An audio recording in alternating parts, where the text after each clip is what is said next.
We've been reduced. Center. How appropriate. You know, Oh, did you have to start off right away? we have here today an esteemed guest.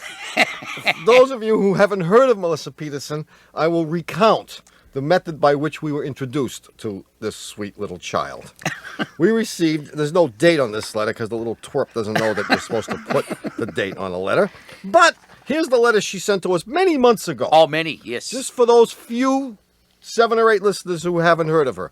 Dear Car Talk, it says, I am writing to warn you that if you don't do something about that show of yours, I'm going to tell the EPA to put a ban on your program. I'm tired of you polluting the airwaves with all those dumb jokes. I think your show is absolutely awful, and I'm sure that there are others who agree with me. It would also be greatly appreciated if you would stop saying don't drive like my brother. I've never seen either of you drive, and it can't be that bad. Finally, you say you run a mechanic shop. I don't believe you. Nobody in their right mind would let either of you work on their cars. Sincerely, Melissa Peterson, Seattle, Washington. P.S. You'd get more callers if you didn't insult the ones that you do get. P.S. My dog hates your show, too. That's what really did it. P.P.P.S. You said you wanted more mail. Well, here it is. I hope you're satisfied. Now, due to our graciousness, Graciousness? or stupidity, whichever. one or the other, we have invited Melissa in person here today. She's right here with us in Boston. And you're very privileged to have me here at all. We didn't we think she was going to be shy? She probably won't say much. We told her not to be nervous. She's on national radio. She ain't nervous. No, not at all. I just want to read you little twerp. I have here dozens. Look at them all. See? Dozens of letters. 3. I'll just read one. Dear Click and Clack, hello, my name is Chessa Weinberg and I am 12. I have enjoyed your show, as has my whole family, for a very long time. I am writing because of Melissa Peterson. Melissa is the most annoying little twerp that I have ever had the bad luck to hear anywhere. I have no patience with anybody who insults Car Talk. Here. Most, all caps, bold, humorous, educational, interesting, incredibly hilarious show in existence. I am very mad. This dweeb, her word, not mine, is using up valuable airtime from Car Talk to say that her dog hates you. Don't let Melissa come on Car Talk. She has no right to enjoy this privilege. The next time Melissa calls in, hang up on the little dweeb. This stuck-up idiot. This alien masquerading as a human. Did you write this letter? I did not. Look, it's real letter. Can't you detect the evil intentions? She wants to ruin your show. Stop this fiend in her tracks. Awaken to her treacherous plot. P.S. My dog loves your show. I'd like to know what you did with all the other hundreds of letters that you got in support of me. I couldn't carry them all. In support of you, I got none. Anyway. I don't believe you. You probably threw them all away in the garbage. All right, be quiet. Let's get on with the show. Why should You want I to be take quiet? over the whole damn show? Of course. Give us a minute. We're supposed to take phone calls. So? All right, now the reason we invited Melissa here today was to give her an opportunity in person to critique the show, in particular how we treat calls. For example, she's going to tell us if we did a good job or a bad job after every call. She's hopefully going to tell us how we treated the caller, whether or not we answered the question correctly. All these things are meant to be. Hopefully it will be constructive. Constructive criticism of one kind or Yes. another. So we hope that this is done in the spirit in which it is. I doubt it, but we'll try. Anyway, if you have a question for us about your car or you want to just talk to Melissa, you can call us here at 1-800-332-9287. Hello, you're on Car Talk. This is Art Tishman from Moscow, Idaho. Hi, Art. Hi, Art. How you guys doing? Hi, Melissa. You're famous. Moscow, Idaho. Yeah. Okay, I've got it. Yeah, Melissa. Yes, she is. She is famous. If she lives to tell you about it. What's up today, Art? What's up today is I didn't touch the dial and the end of my dipstick Fell off anyway. That happens. It does happen. I've been in oil shock all week. Which end? The gauge end. Oh, the business end. Yeah. Business end. Yeah. From how far down did it fall off? I think about 3 inches is in there. Really? I went fishing with a magnet, and I took off the tube and It's not in the tube, so it's downstairs in there. Oh yeah, but that's good Downstairs. because it is not. You know how when they find, It's not good. yeah, it is good. It's not good. Well, it's not bad. It's not good. It's not good. You know how when they find dinosaur, what's that? What are the La Brea tar pits? Yeah. This is like the La Brea tar pits. I mean, that end of that dipstick is now firmly embedded in the primordial ooze. Yeah, right between the connecting rod and the crankshaft. No. It's I hope not. no. It is in that layer of sludge that is permanently affixed to the bottom of the oil pan. This isn't going to fly out when I No. change the oil. Wait, what's for- important is what kind and age is this car? Are you ready? This is Big Blue, guys. I know it's old. I can tell you right now it's old. 1970 Dodge Dart named Big Blue. Jeez. Have you driven it since the end of the dipstick Of fell course off? he has. Sure. You have, huh? Yeah. Gee, my brother says this is all right, but I'm not happy. First of all, the trouble is it might have sunk into the primordial ooze, but it might not really be a big enough piece to sink into the primordial ooze.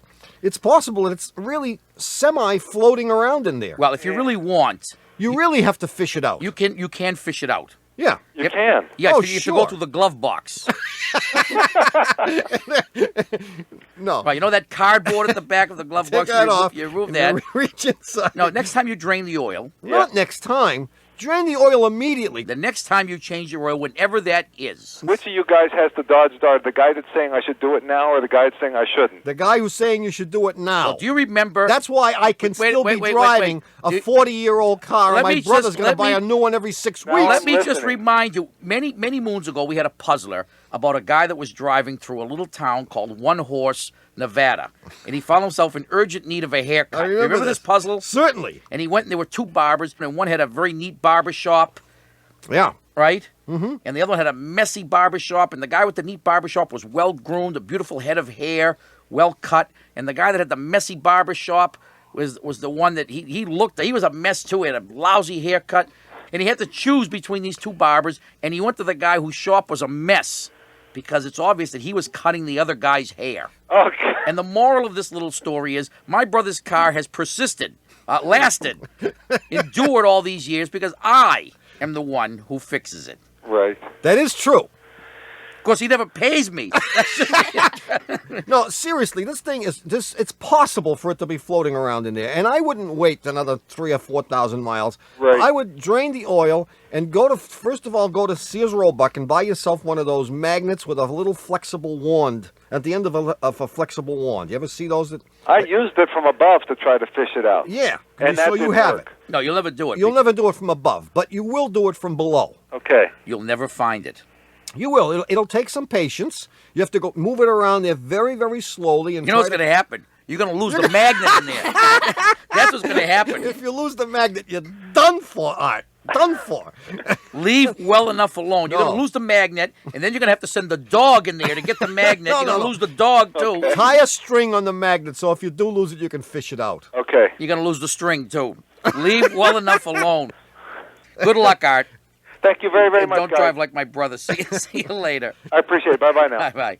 All right, now, Melissa, Yes. just based on what scant knowledge you have about everything, the entire world, right? Because we know that you're not the brightest thing in the whole world, but you're a nice kid. Who gave this guy the better advice? My dumb brother who said, leave it there. It's a hunk of metal now, floating around in the engine. Or the sweet, handsome, debonair brother. Who gave this guy the best advice? This is good because we gave conflicting advice, so gave- she has to side with one of us. You got to side with one It's of like us. good cop, bad cop. This is like smart brother, stupid brother. Yeah. Go ahead. Yeah? Go ahead. See, we got Probably the one who didn't say anything. She was actually at a sort of loss for She wasn't at a words. loss for words, which was a welcome, Ponder this. A welcome- We'll give you till the end of the show to a come welcome relief. 1-800 By the way, up. Yeah. Yes. I need to critique this. Since you gave conflicting answers, the guy's not going to know what to do. All right, so what Well, else? that's right, that's what else why- did we do wrong? So that's one strike against us. We did, however, give him the different possibilities. Right. Yes, we but gave- you should have decided on one. Well, I would have taken my What? brother out and hang a beating on him thinking he change his mind. I mean, that's out of the question. Well, then why don't you change your mind? Well, how could we Because decide I was on right. one? I mean, you can't change your mind if you're right. If you're wrong, you can change your mind. That's right. But That's if you're why right, I couldn't change my mind either. so we didn't answer the question. Big deal. Hardly an essential part of the I mean, show. you got a problem with that? How were we otherwise? Well, Hey, we've got more calls on the puzzler answer coming up right after this.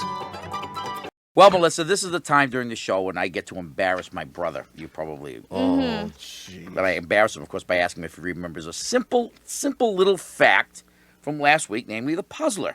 Oh, actually, I do remember the puzzler. You ready for this? Yeah, This is going to knock your socks off, buddy. I'm ready. What is the steepest street in San Francisco? Claremont Street. Is that right? No, wrong. Was that a week ago? A month ago. All right. I don't remember the puzzler. my socks are still on.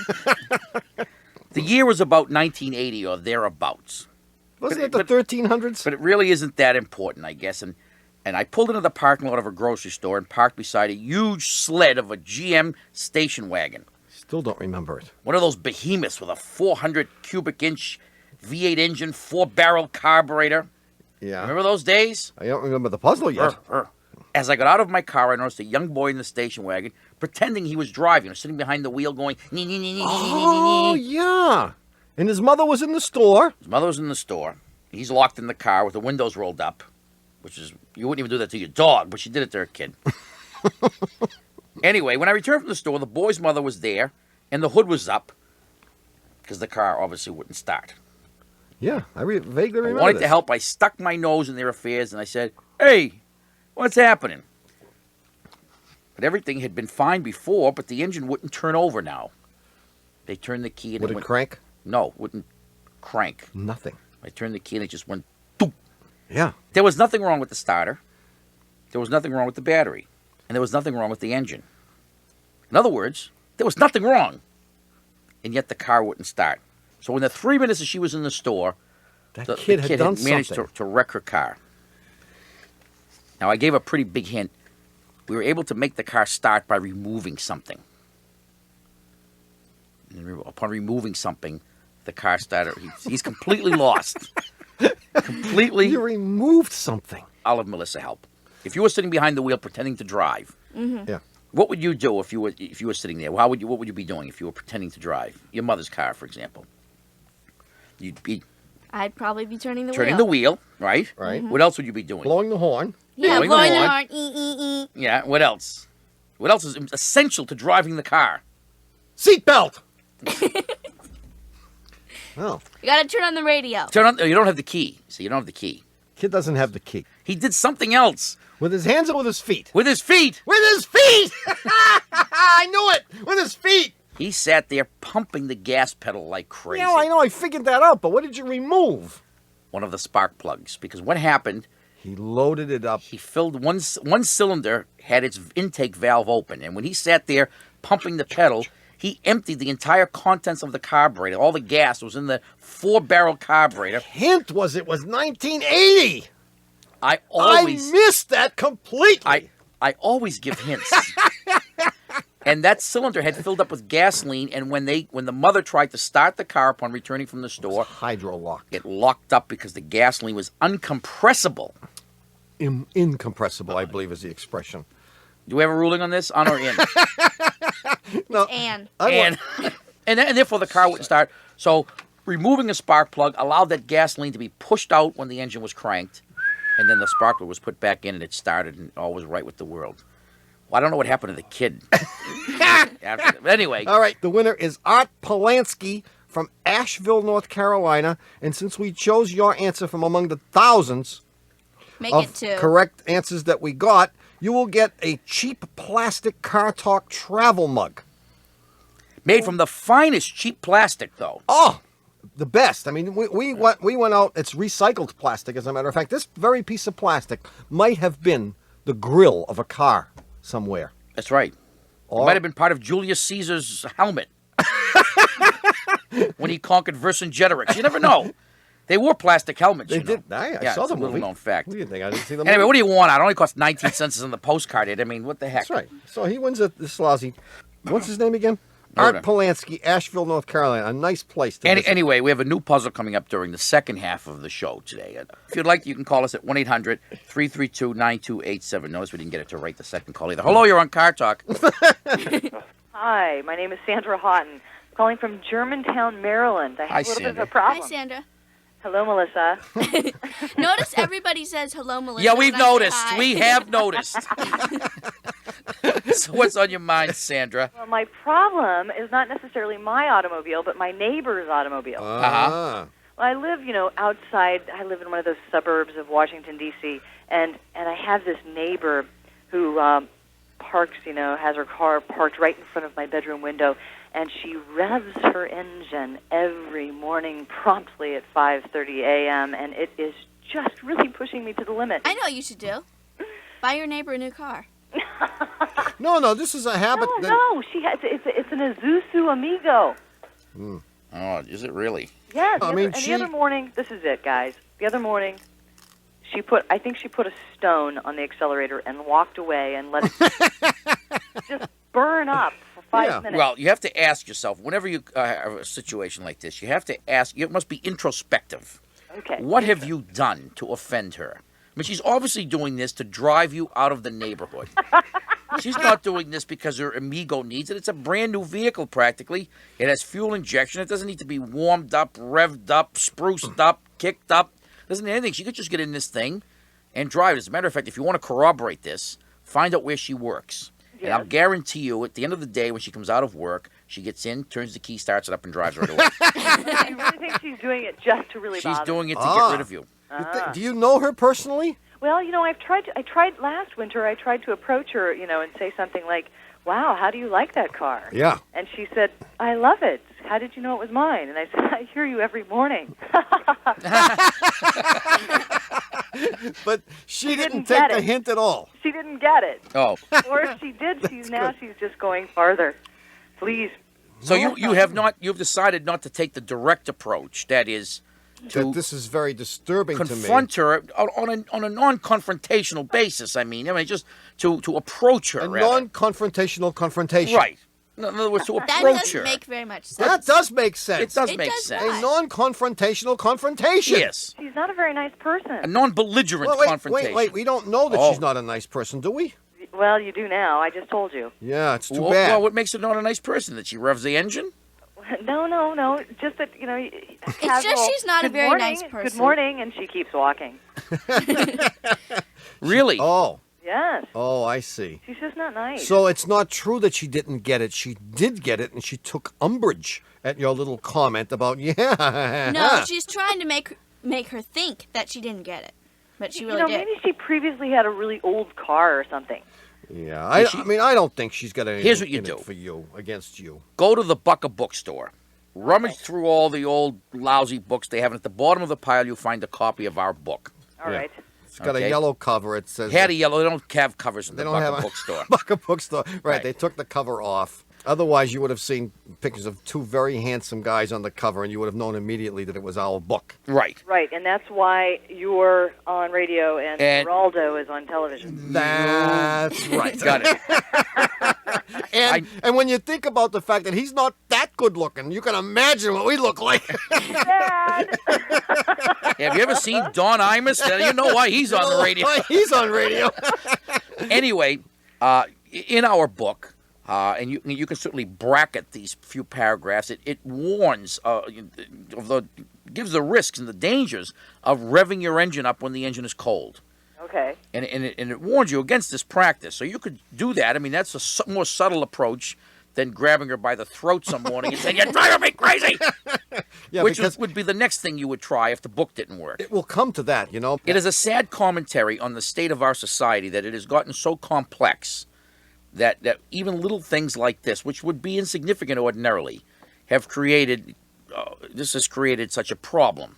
What's so insignificant about someone waking you up at 5:30 in the morning? This is Well, you're right. We all should be up at 5:30 in the morning. Exactly. Getting started. You should be out there Absolutely. milking the cows. If you weren't living on the farm, you'd be thanking her for waking you up. She'd be And revving so up would the horse. And so would Bessie. I'm originally from Nebraska, so hey, Yeah, I mean, 5:30 is nothing. I suspect that the real problem is that she doesn't understand that she doesn't have to and should not rev up her engine. That's in why the the morning. book, I think, is a The book is a good idea. with the brackets. And I would make a lot of copies, so every day you can slide one under her door or put one under her window, under the windshield wiper. That's what I Little wanted subtle to hear. hints like Little that. Yes. subtle little things. Think of how much fuel we could save. Yes, and how much Excedrin you could save. Good luck, Sandra. Thank you very much. Bye-bye. Sandra. Bye-bye. Bye-bye. 1-800-3... Wait a minute, little critique here. How was that? Little critique? I thought you were calling it a little twerp. You have to make up your mind. Is it critique or twerp? Just a little critique. Okay. How was that? I mean, are we getting any better? Are we improving? We both agreed. I mean, give us a little glimmer of hope here. We agreed on the answer. You've gone from -50 to about 3, +3.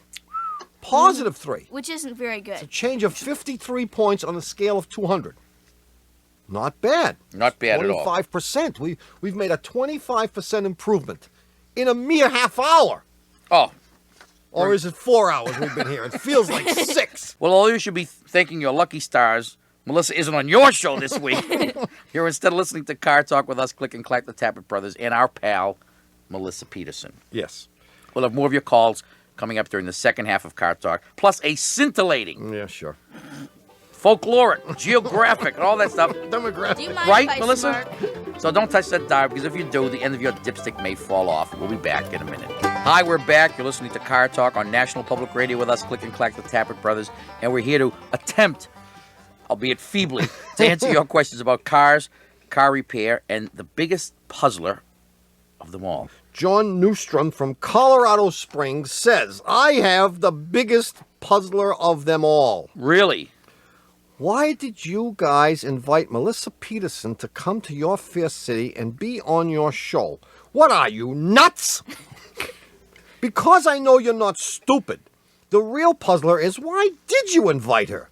I have several possible answers. Really? They follow in a stream of consciousness order. Now, pay attention, because I'm listening. one of these might be the real reason.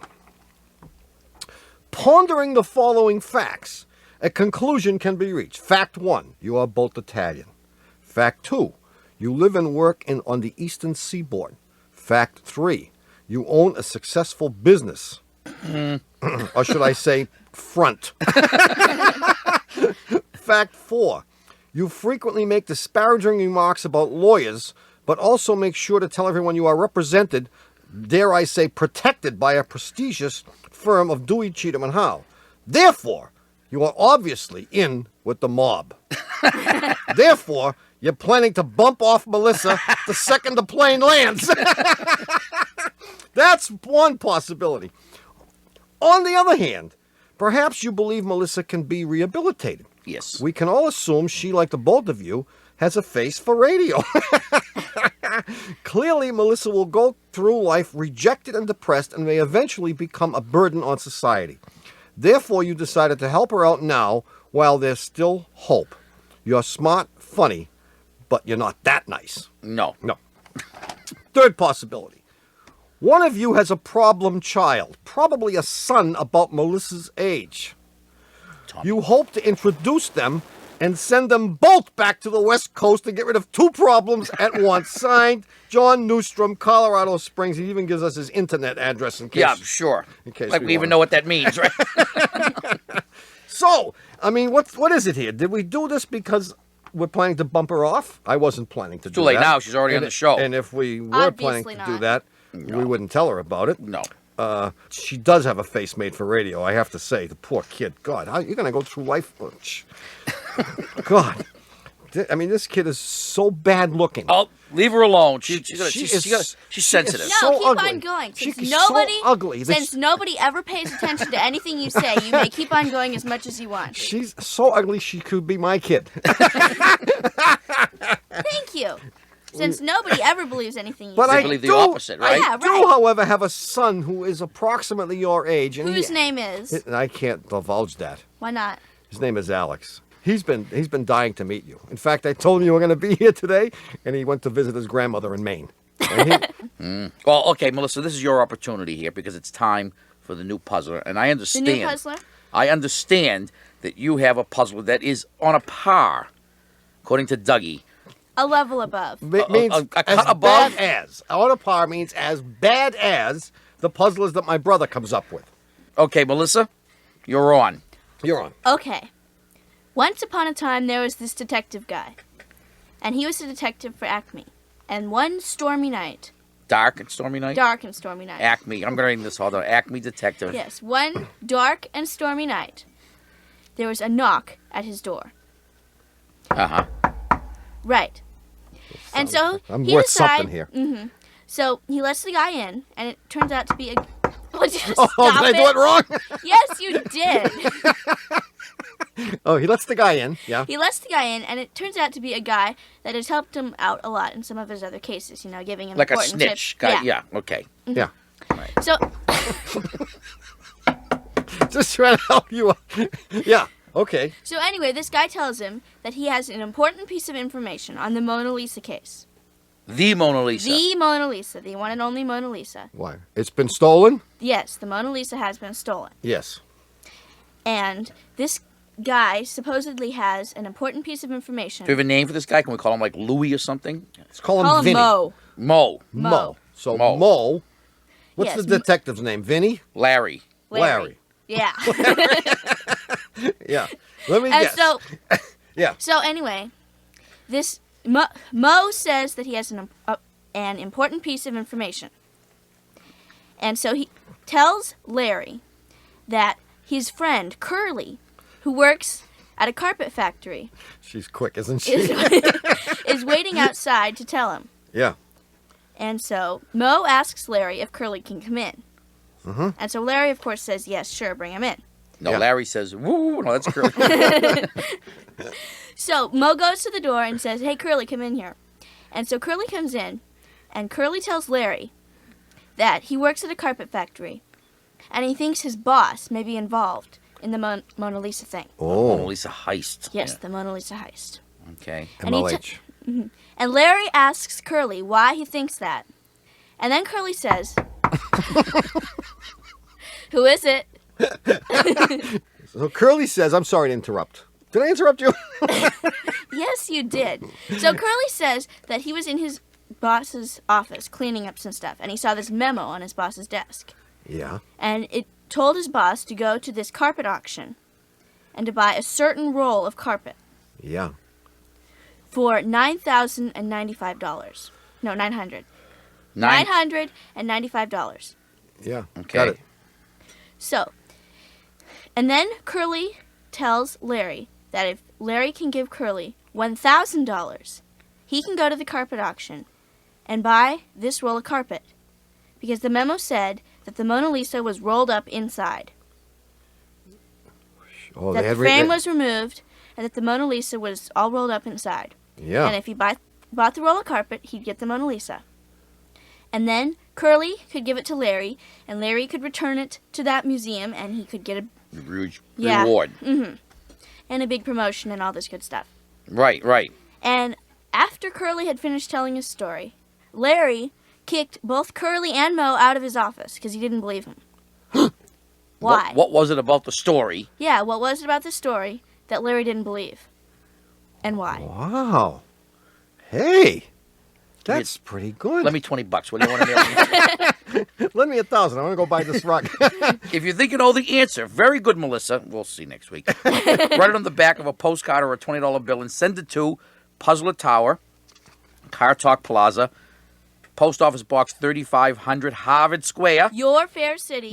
Not yet. Jump the gun. She's already stealing my job. She's Cambridge, Your fair city. Massachusetts 02238. And if your answer is correct and we choose it at random as this week's winner, you will win some lousy piece of Car Talk junk.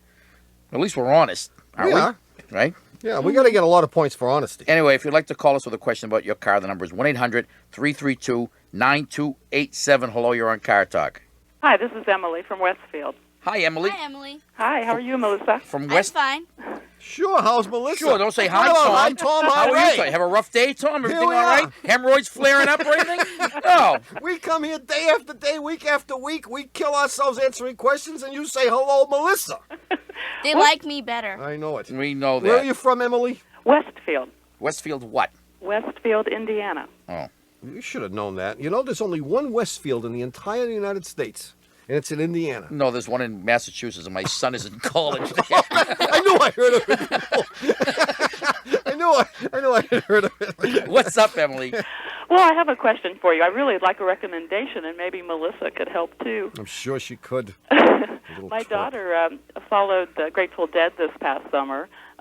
She went with a friend and went through the Northwest, through Oregon and Washington and California and Nevada. Wow. And she really loved the Northwest and has decided she'd like to live out there.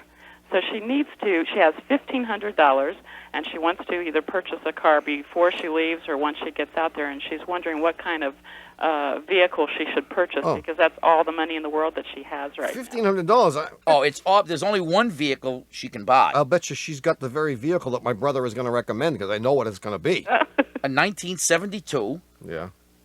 Volkswagen microbus. Well, wait a minute. We went and looked at something like that. Oh, you cannot beat a microbus. I mean, how can she travel around with the dead if she doesn't have a microbus? Well, there was one for sale in the newspaper, and it listed that it had a brand new engine in it, so she thought that sounded like a pretty good idea. Oh, yeah. And it had Grateful Dead bumper stickers on it. Right. So we went to see it, and we pulled up, and it looked pretty good because it had been, the rust had been, restored and painted and everything. Yeah. And but I noticed that there was a log propped up underneath the back of the bus. And so as we approached this young man with long hair and everything, I said, so what's the log back there in the back of the bus? And he said, well, that's to hold the engine up. And I said, why is that? And he said that the metal piece, I'm not sure what kind of a strut or bar it is underneath the engine, but whatever it is, when they put the engine in, it totally rusted out, fell apart and fell onto the ground. And so he hasn't even been able to let anyone who wants to see it or test drive it because he's afraid the engine will but that fall piece, out. that piece is readily available. I mean, that rusts out all the time. That is the brace that holds the engine in. It goes. It's a minor little thing. It is a minor little thing. It's nothing. And the wood would suffice. If you can support it without... you could probably put straps around it, up around the roof. Wheels. Wheels on it. Put it on a little dolly. Yeah, a skate maybe. Yeah. Well, we wanted to be able to drive it, though, before we purchased it. Yeah, that would be nice. Sure. To tell you the truth, I'd have to recommend the Volkswagen bus because they're dangerous. I mean, they are death traps. They really are. They are. They're terrible. And you would like to see you get something that at least has seat belts that work. An airbag is certainly way too much to ask for a $1,500 car. But it would be nice to get something that's a little bit safer. You know what I'd love to see her drive? And this is kind of funky and cool. An old Volvo. Oh. That's not a bad idea. Mm-hmm. Yeah, like a 72 Volvo. 72. No. Those Bad are year. Bad. 76. Bad. 76. 76 on up. Okay. Yeah. We can look for that. Yeah, look for an old Work Volvo. your way backwards until you get to $1,500. Yeah, and those that's the year she Those are should buy. kind of cool. You can sleep in it. Get a wagon. Yeah. She's short. Oh, gosh, no. She's about 5'11". She'll be short after a couple of nights in this thing. That just sounds like something you'd say. Shut up, you little twerp. No. Anyway, thought of Emily, it. tell her to look for a Volvo. I'd feel much better, and you would too if she were driving a Volvo around. I think so, too, especially after I saw the Volkswagen with the log prop. Yeah. Thanks for your call. All right. Good thanks. luck. Bye-bye. Bye-bye. Well, you've done it again. Oh. You've wasted another A perfectly good hour. listening to Car Talk. Our producer Who will be chaperoning Melissa and my son Alex on their date after the show today? is Doug Lavoisier Bourbon. Our associate producer Who will be babysitting for Melissa after the date? is Ken Babyface Rogers. Our assistant producer Who will be babysitting for Alex after the date? is Jennifer Loeb. Our technical advisor is old Lunchosaurus himself, Who's going to John, be buying lunch for everybody? John Bugsy, Sebastian, Mr. Height, Sweet Cheeks, Free Lunch, Twinkle Toes, Donut Breath. Make that two Melissa Peterson's Lawler. God forbid. Our public opinion pollster is Paul Murky of Murky Research. Our automotive medical researcher is Dr. Denton Fender. Our fleet manager is Oscar De La Rental. Our director of computer services is Dot Matrix. Our literary critics are Ernest and Julio Hemingway. Our corporate surgeon general is C. Everett Coupe de Ville. Our staff marriage counselor is Marion Haste. Our congressional lobbyists are Orrin Hatchback, Dan Rustin-Karski, and Paul Simonize. Our wardrobe is by Natalie Attired. And of course, Last and least, our chief counsel from the law firm of Dewey, Cheatham, and Howe is U. Louis Dewey, known to the other bums in Harvard Square as Huey Louie Dewey. We're Click and Clack the Tappet Brothers. Don't drive like my brother. Don't drive like my brother. Don't drive like either of them. Don't drive like Melissa. See you next week. Bye-bye. Bye. Okay, let's get her. Let's get her, the Get little... your dirty little paws off of me. Where's that stick with the nail in it? Ow! Stop it! I'm gonna kill my dad on you. No. Oh, what a crybaby. You big geek!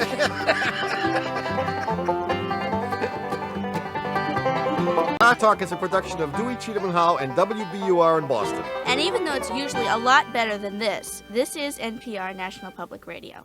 Hello and welcome to Car Talk on National Public Radio with us, Click and Clack the Tappet Brothers. And we're broadcasting this week from the post-election disappointment division Are you disappointed? here at Car Talk Plaza. No, but I know you are. Once again, Election Day has come and gone, and once again, my brother's write-in campaign has failed dismally. He was trying And miserably. He was trying to get voters, I guess, to write him in for anything. Yeah, I just want to be written in for something. What do I care? Just write me in. Isn't that what your campaign literature Yeah, said? write me in. He did. He got 140 subscriptions to Time Magazine and 14 salad shooters. You know what you're getting for Christmas? Yeah, salad shooter. The kids will have fun with that. Oh, you have mail? I got mail. I mean, I have. You may remember that several weeks ago, not last week because the twerp was here last week. Yes. Where is the twerp? We have sent her back. She's good. We have returned her. Returned her, right. No, Last week's puzzle, I don't remember either, because it was brought to us by our pal, Melissa Peterson, who was our guest. Oh my God, I remember it. I do remember The it. little twerp was Melissa was here last week, and she gave us this puzzler, and we were going to invite her back to give the answer, but we decided we couldn't stand to have her on again. So here it is. She's a sweet, sweet little girl. She was a delight to have, even though she kept calling us aged hippies and geeks and Yeah, she's got a Weirdos. mouth on her, doesn't she? yeah. I kept pinching her, but she wouldn't shut up. Now I'm going to paraphrase a little bit for the sake of brevity. Yeah. Okay, you ready? Yeah, I'll go out and get a sandwich. I'll be right back. Once upon a time, there was this detective guy. These are Melissa's words. A detective guy. Detective guy. We called him Larry. And one dark and stormy night, there was a knock at Larry's office door. So Detective Larry opens the door, and standing there is a snitch named Mo that he's used in a number of other cases. Okay? Yeah. And Mo the snitch tells Larry that he has an important piece of information on the Mona Lisa case. The famous Mona Lisa has been stolen. You know, the Mona Lisa that had been heretofore hanging in the Louvre. Hanging in Le Havre. In the Louvre. Now, Mo tells Larry that the manager of a local carpet factory is in on the heist. How do you know? Asks Larry. Well, says Mo, an employee of his gave me this note. Look, it instructs the manager to go to the carpet auction tomorrow and buy a specific roll of carpeting. And in that carpet, according to this note, Rolled up inside is the unframed Mona Lisa. No. Larry says. And after thinking a minute, he says, "Get out of my office." How did Larry know that Mo the snitch was lying? Wait a minute. How did Curly get left out of this story? For brevity, for the sake of brevity. Curly got dumped. How did Larry know that Mo was lying? This was actually Now, this puzzle was designed specifically, although unintentionally, for I might add. 13-year-old twerps. Well, no, for all the art history majors that Of we've course. maligned Of course. over the last several years for having no purpose in life. And now wouldn't they be embarrassed if they didn't get it right? They didn't get the answer, but every art history major knows. Well, you're going to ask me in a minute if we have a winner, and I'll look to see if he or she is an art history major, probably an architect. that the Mona Lisa was not painted on canvas, but on a piece of wood. Yeah. And even though it's a rather small piece, you couldn't roll it up in the carpet because it would bulge. You wouldn't be able to conceal it. So that's how Larry knew that Mo and Curly, wherever he may be, were lying, and it was just a scam. Do we have a winner? Yes. The winner is Arnie Miller, who is an automobile mechanic from San Francisco, California. He's not an art history major. And Where, Arnie, for having your correct answer chosen from among the thousands of correct answers that we had to choose from, you will get the Car Talk Roadside Assistance Package, which includes 6 or 7 pieces of completely useless junk designed only to keep you occupied while you're waiting for the tow truck to come, assuming that the tow truck comes right away. Right. That's what it is. Otherwise, it is really worthless. Good work, Arnie. Anyway, well, you've done it again. You've wasted another perfectly serviceable hour listening to Car Talk. Our producer and part-time consigliere is Doug Punkenlips Berman. Our associate producer and dean of the College of Automusicology is Ken Babyface Rogers. Hey, we just had a call our from own Babyface. Babyface. Our engineer and assistant producer is Jennifer. When's my next vacation, Loeb? Our technical advisor is old Lunchosaurus himself, John Bugsy Sebastian, Mr. Height, Sweet Cheeks, Free Lunch, Twinkle Toes, Donut Breath. Make that 2 triple cheeseburgers, Lawler. This is all we have to say about him today because he isn't here. He's not here. We could really lay it on. If I had really thought about it in advance, I would have said more. Our public opinion pollster is Paul Murky of Murky Research. Our automotive medical researcher is Dr. Denton Fender. Our fleet manager is Oscar De Laurento. Assisted this week by Lisa Carr. Our director of computer services is Dot Matrix. Our literary critics are Ernest and Julio Hemingway. Our staff marriage counselor is Marion Haste. Our congressional lobbyists are Aaron Hatchback, Dan Rustin-Karski, Paul Simonize. Our wardrobe is by Natalie Attired. And, of course, our chief counsel from the law firm of Dewey, Cheatham & Howe is Hugh Lewis Dewey, known to most of the stray dogs in Harvard Square. It's Huey Louie Dewey. The hydrant. We're Click and Clack the Tap. Brothers, thanks for listening, and don't drive like my brother. Don't drive like my brother. See you next week. Bye-bye.